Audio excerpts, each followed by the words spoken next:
আমার রব আমাকে রিসালাতের দায়িত্ব দিয়ে পাঠিয়েছে। قد جئتكم ببينة من ربكم, তোমাদের রবের পক্ষ থেকে আমি তোমাদের কাছে আগমন করেছি, সত্য সহ আগমন করেছি। فأرسل معي بني إسرائيل,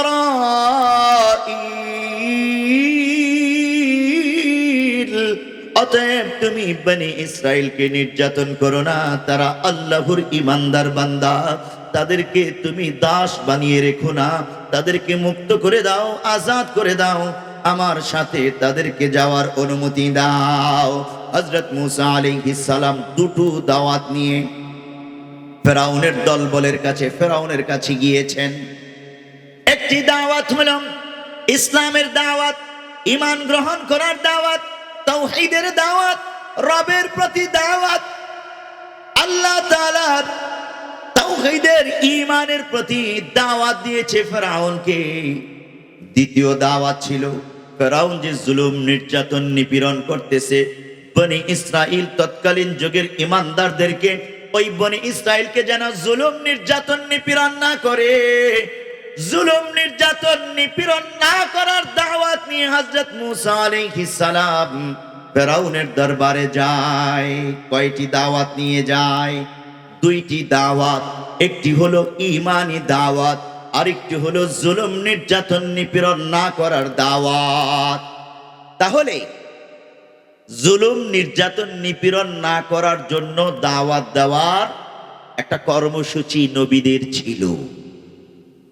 আমরা শুধু ঈমানের দাওয়াতকেই দাওয়াত মনে করি, এটা আমাদের জন্য কমতি।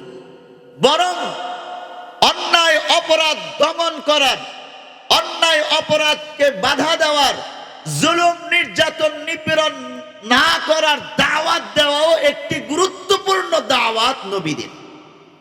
এই দাওয়াত আজ আমরা ভুলে গেছি। এই দাওয়াতও ব্যাপকভাবে করতে হবে। বলবেন হুজুর, এই দাওয়াতের কথা জুলুম যেন না করে, অন্যায় যেন না করে, অন্যায়ের পক্ষে যেন না বলে। এই দাওয়াত দিতে গিয়েই তো বিগত বছরগুলোতে অসংখ্য আলেম ওলামা জালেমদের জুলুমের শিকার হয়েছে, ঠিক না? আল্লামা দিলাওয়ার হোসেন সাইদি রাহিমাহুল্লাহ, আল্লামা জুনায়েদ বাবু নগরী রাহিমাহুল্লাহ, তারা জুলুম নির্যাতন নিপীড়নের শিকার হয়েছেন। আল্লামা মামুনুল হক সহ অসংখ্য আলেম ওলামা শুধু এই হকের দাওয়াত দেওয়ার জন্য, অন্যায়ের যেন না করে, অপরাধ যেন না করে, জুলুম নির্যাতন নিপীড়ন যেন না করে, মিথ্যা যেন প্রতিষ্ঠা না করে, এই দাওয়াত দেওয়ার কারণেই অসংখ্য আলেম ওলামাকে মিথ্যা মামলা দিয়ে কারাগারে নেওয়া হয়েছিল, ঠিক কিনা?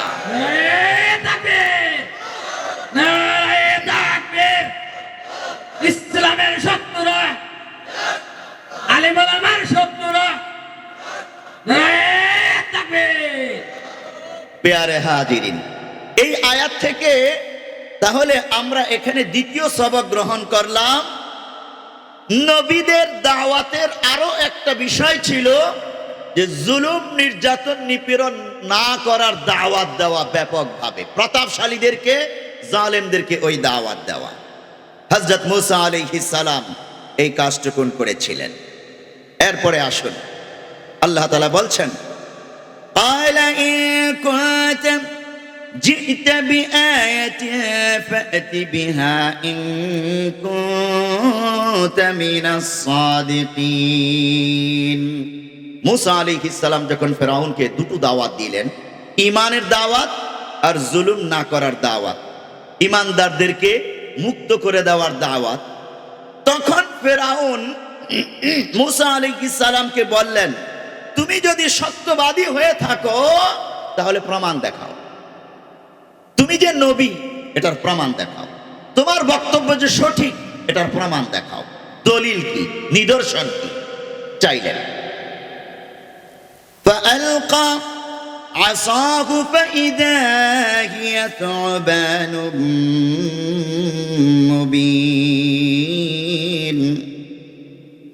আল্লাহ রাব্বুল আলামিন মুসা আলাইহিস সালামকে দলিল দিয়ে পাঠিয়েছেন ফিরআউনের কাছে, ফিরআউনের দলবলের কাছে দলিল প্রমাণ নিদর্শন দিয়ে পাঠিয়েছেন। হযরত মুসা আলাইহিস সালামের হাতে একটা লাঠি ছিল। আদম আলাইহিস সালাম ওই লাঠিটা জান্নাত থেকে এনেছিলেন। নবীদের বংশ পরম্পরায় ওই লাঠিখানা হযরত শুআইব আলাইহিস সালামের কাছে আসে।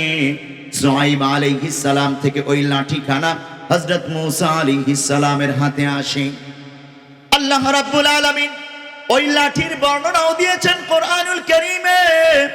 খোদ মুসা আলাইহিস সালামকে লাঠির ব্যাপারে প্রশ্ন করেছেন, ওয়ামা তিলকা বিয়ামিনিকা ইয়া মুসা قال هي عصاي أتوكأ عليها وأهش بها على غنمي ولي فيها مآرب أخرى। লাঠির বর্ণনা এই আয়াতে আছে।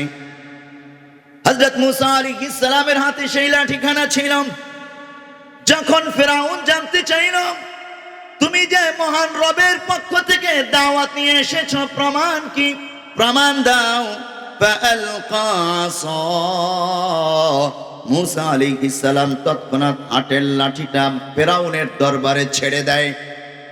ফাইদা হিয়া তুবানুম মুবিন, তৎক্ষণাৎ সেটা সুস্পষ্ট একটি বিশাল বড় অজগর সাপে পরিণত হয়ে যায়। সুবহানাল্লাহ।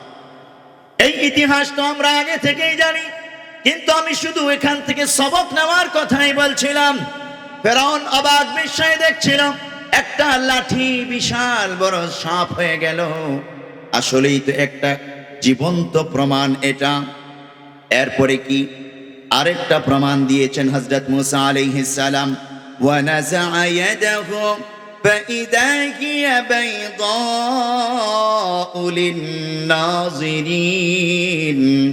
মুসা আলাইহিস সালামের হাত বগলের নিচে রাখলেন। ওয়া নাযাআ ইয়াদাহু, অতঃপর বগলের নিচ থেকে হাতখানা বের করলেন। فإذا هي بيضاء للناظرين, অবাক বিস্ময়ে তাকিয়ে দেখলেন, সকলেই দেখতে পেলেন এই হাতখানা হাজার পাওয়ারের লাইটের মতো ঝলমল করে জ্বলতেছে। সুবহানাল্লাহ। বাইদাউ লিন-নাযিরিন, উজ্জ্বল চমকাচ্ছে, আলো ঝলমল করতেছে। মানুষের হাত তো লাইট হওয়ার কথা না। হযরত মুসা আলাইহিস সালামের হাত বগলের নিচ থেকে বের করলেন, লাইটের মতো জ্বলতেছে, পুরো রাজ দরবার আলোকিত হয়ে যায়। জিজ্ঞাসা, দুটো নিদর্শন কেন? কি মেসেজ, কি সবক? ওটাই আমরা গ্রহণ করব। সাপের দ্বারা যেই লাঠিটা সাপ হয়ে গেছে, এটা থেকে আমাদের জন্য মেসেজ, নাফরমানদের জন্য মেসেজ, জালেমদের জন্য মেসেজ। নবীর সত্যের দাওয়াত যদি গ্রহণ না করো, তাহলে এই যে সাপ দেখতেছো, এটা তো একটা নমুনা।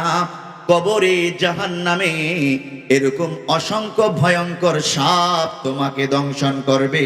এই সাপ দ্বারা তোমাকে শাস্তি দেওয়া হবে। সাপ থেকে বাঁচতে চাইলে সত্যকে গ্রহণ করে নাও। বাইদাউ লিন-নাযিরিন, হাত আলো ঝলমলে লাইটের মতো হয়ে গেছে। এখান থেকে আমাদের জন্য সবক কি? আমাদের জন্য সবক হলো, প্রত্যেক নবী যে শিক্ষা নিয়ে দাওয়াত নিয়ে আগমন করেছেন, নবীদের শিক্ষা, নবীদের দাওয়াত, নবীদের রিসালাত সব কিছু এই লাইটের মতো, আলোর মতো সত্য এবং ঝলমলে নূর। যারাই এই সত্যকে, নূরকে, দাওয়াতকে, ঈমানকে, ইসলামকে, কোরআনকে গ্রহণ করে নিবে, তাদের দুনিয়াও আলো ঝলমলে হবে, আখিরাতের জিন্দেগিও আলো ঝলমলে হবে।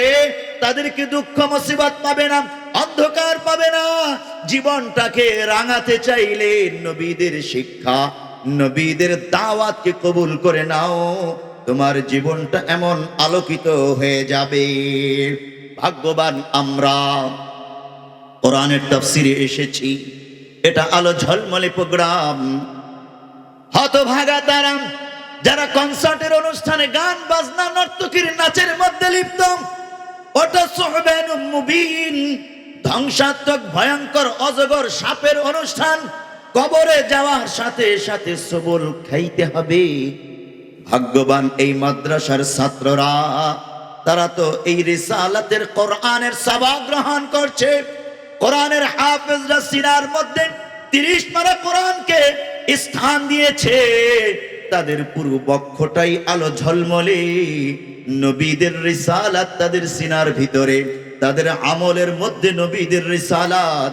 মাদ্রাসার প্রত্যেকটা ছাত্র, মক্তবের ছাত্র যারা ঘুম থেকে উঠেই দোয়া পড়ে, আলহামদুলিল্লাহিল্লাযী আহইয়ানা বা'দামা আমাতানা ওয়া ইলাইহিন নুশুর, শুরু হয়ে যায় তার আলো। আবার যখন ঘুমাতে যায় তখন আবার দোয়া পড়ে, আল্লাহুম্মা